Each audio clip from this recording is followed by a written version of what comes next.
Hello, this is Michele Knight. This is the astrological update for Aries for the whole of October.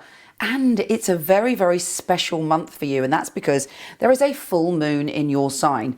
Now, a full moon means there's a big energy burst in your sign and you're feeling very extreme. So whatever you're feeling around the time of the full moon is full on.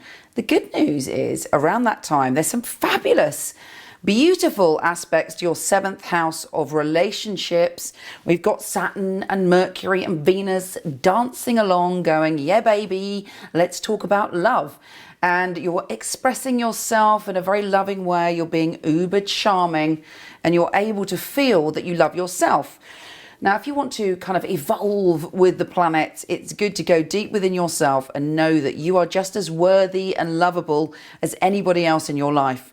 If you've ever been in love, then an intense emotional feeling and the way that you saw them is so wonderful, turn that deep within yourself. Not in a narcissistic way or in a kind of selfish way, but to value the unique and beautiful soul that you are. Now, it's very interesting because this month really is a game of two halves. And that's because the new moon is very, very different. One could say even opposite what the full moon is. The full moon is all trust about relationships and just feeling the groove and getting on with people and working very well in teams, etc.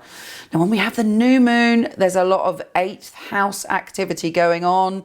And you've got Mars in the 5th house of fun and frivolity, but it's squaring Venus in the 8th house.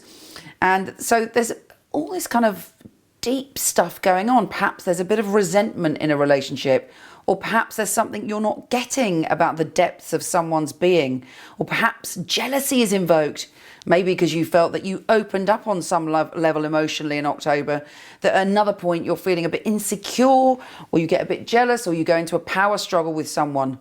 Now, if you're not in a relationship, it could be that you have very intense feelings for someone this month and your passions are stirred.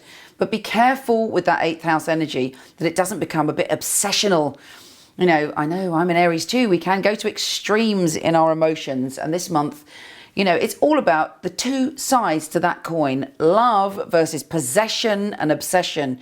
And you finding the balance, which the sun in Libra is trying to show you, or has been trying to show you anyway recently.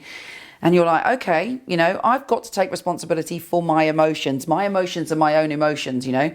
Whatever emotions I'm feeling, it comes from my personal history and where I've come from in my life. This month offers you stunning connections with people, but also it's going to poke those Aries buttons of sometimes feeling a bit like the need to be in control, or sometimes being a little insecure baby at times, or just feeling a little bit scared or a little bit obsessive or jealous.